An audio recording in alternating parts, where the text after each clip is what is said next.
ito ay kinakailangan. Tayo na magtulong-tulong, napaunlarin ang mahal nating bayan.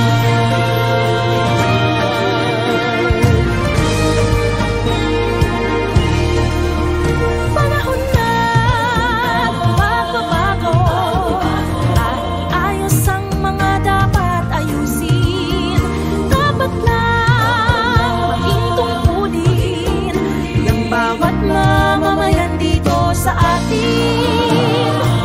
Ng pagbabago patungo sa pag-asenso, magsikap ng mabuti at nang guminhawa tayo. Malaki natin sa mundo at ipamalas ang bagong Pilipino.